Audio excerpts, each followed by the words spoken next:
Assalamualaikum warahmatullahi wabarakatuh. Salam sejahtera, Om Swastiwastu, Namo Buddhaya, salam kebajikan, Rahayu.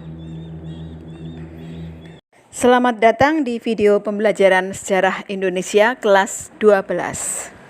Pada video kali ini akan membahas tentang pemberontakan DI-TII.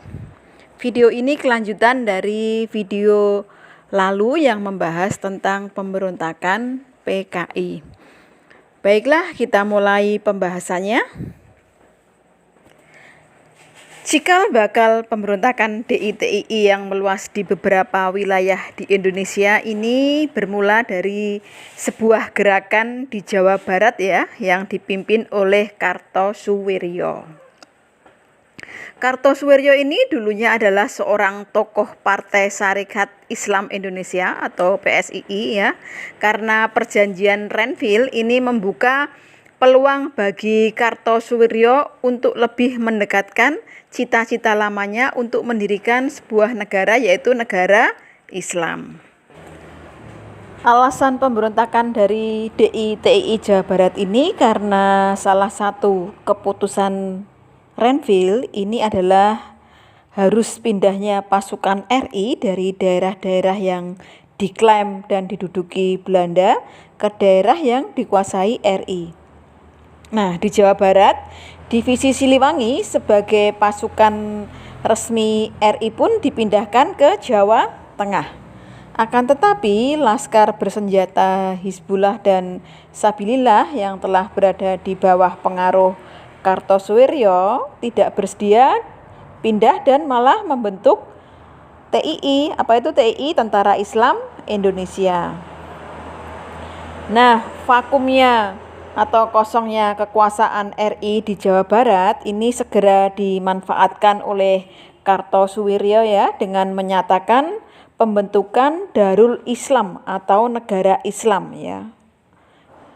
dengan dukungan TII, Tentara Islam Indonesia. Nah, ini pada bulan Agustus 1948.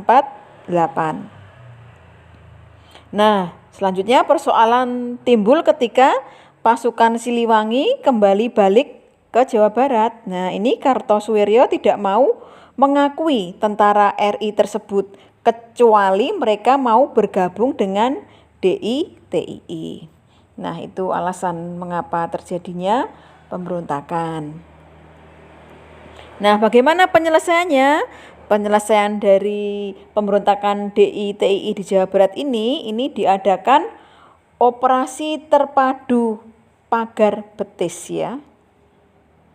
Di sini tentara serta masyarakat ini mengepung tempat-tempat pasukan DI-TII yang berada dikepung oleh masyarakat serta tentara.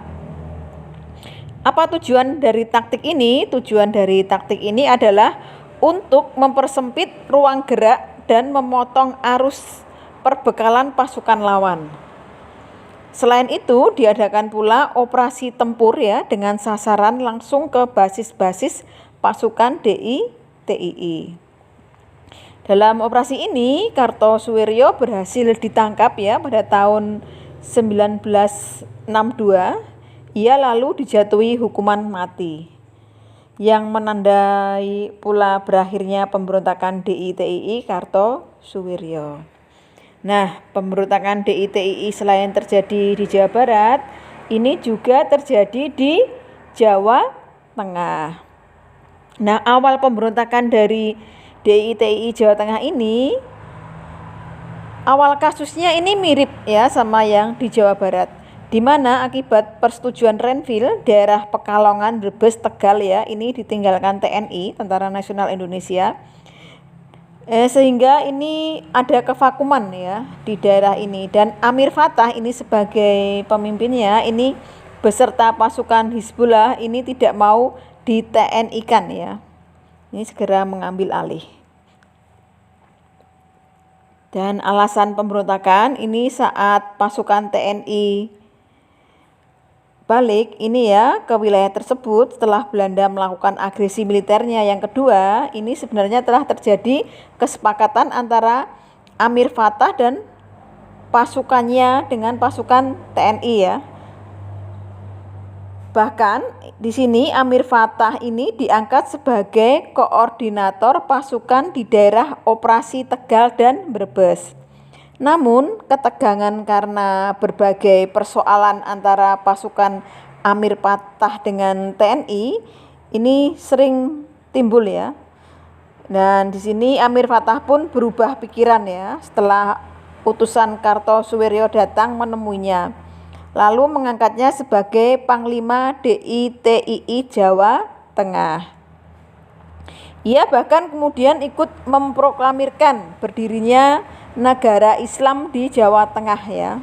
Sejak itu terjadi kekacauan dan konflik terbuka antara Amir Fattah dengan pasukan TNI.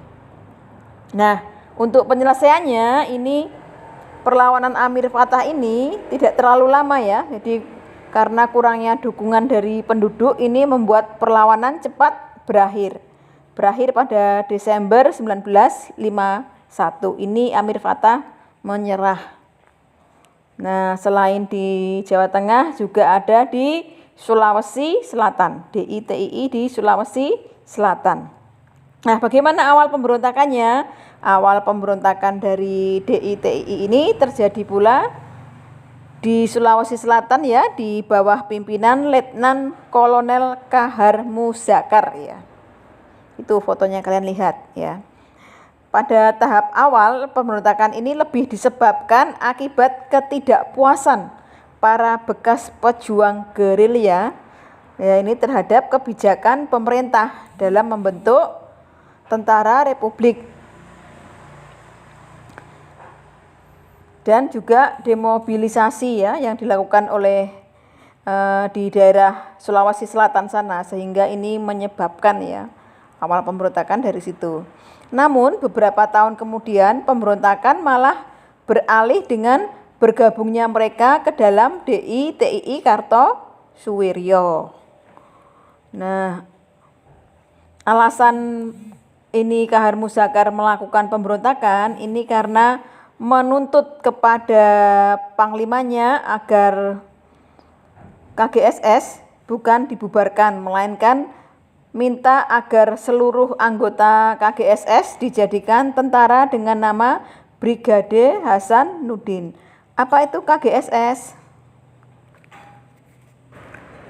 KGSS ini adalah Komando Gerilya Sulawesi Selatan. Nah, ini dibentuk sewaktu Perang Kemerdekaan ya.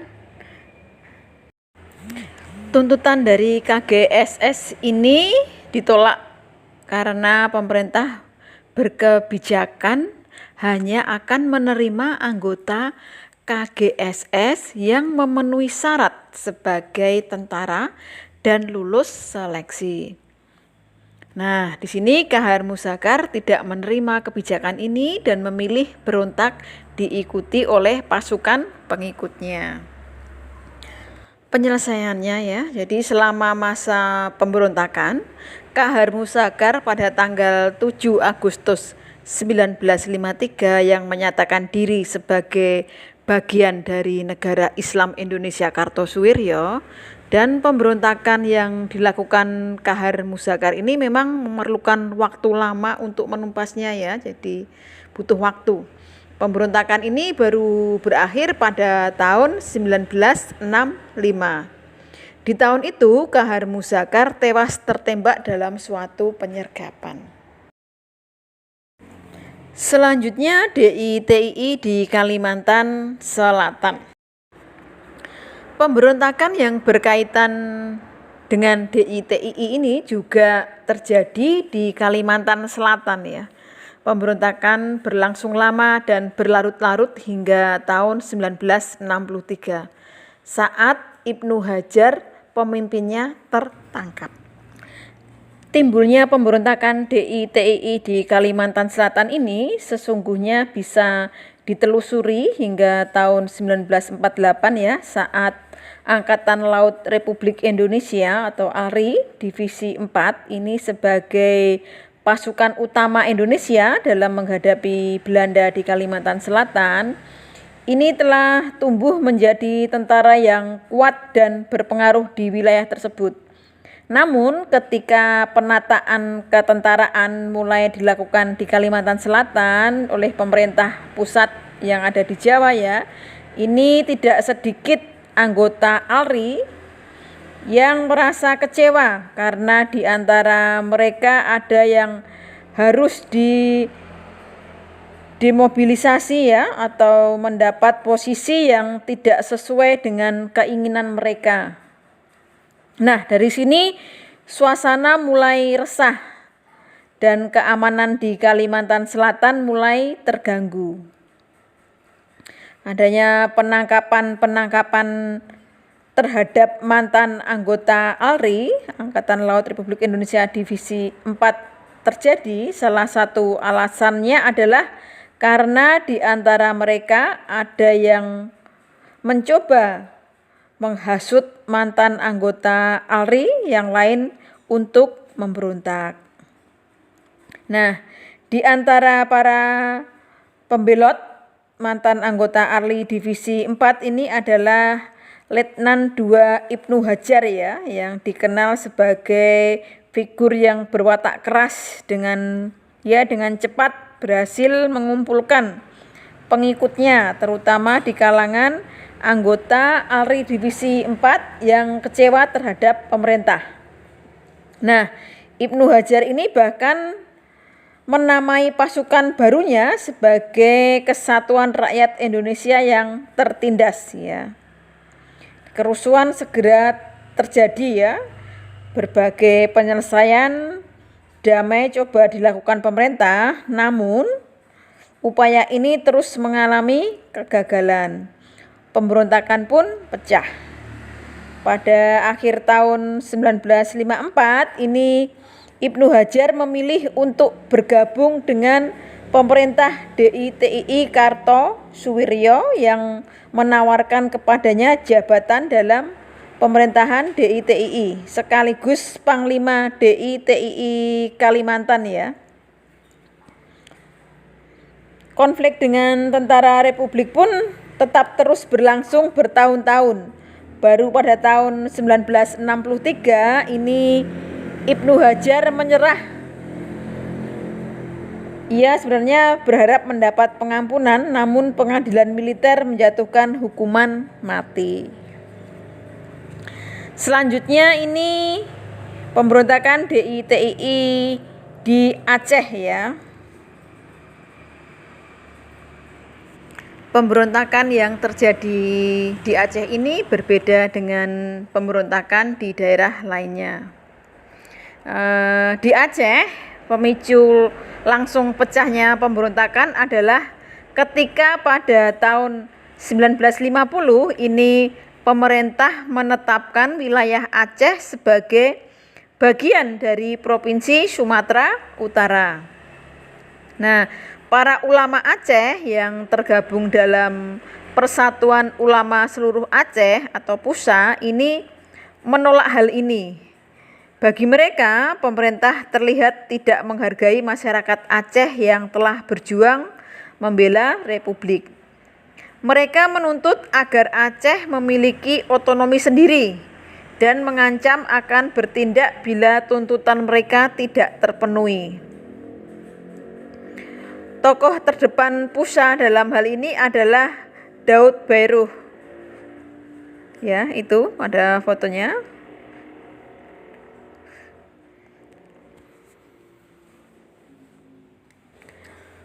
Pemerintah pusat kemudian berupaya menempuh jalan pertemuan ya, Wakil Presiden Muhammad Hatta ini dan Perdana Menteri Muhammad Nasir, bahkan Soekarno ini menyempatkan diri ke Aceh ya untuk menyelesaikan persoalan ini.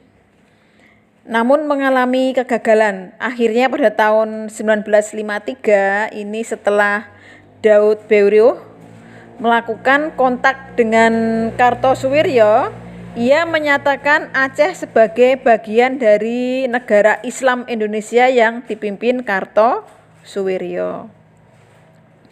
Konflik antara pengikut Daud Bairuh Dengan tentara RI pun berkecamuk ya, dan tidak menentu selama beberapa tahun. Sebelum akhirnya pemerintah mengakomodasi dan menjadikan Aceh sebagai daerah istimewa pada tahun 1959. 3 tahun setelah itu, Daud Beureeuw ya kembali dari pertempuran yang telah selesai dan ia mendapat pengampunan. Demikian pemberontakan DITII di beberapa daerah. Semoga materi kali ini bisa bermanfaat untuk kalian semua. Terima kasih. Assalamualaikum warahmatullahi wabarakatuh.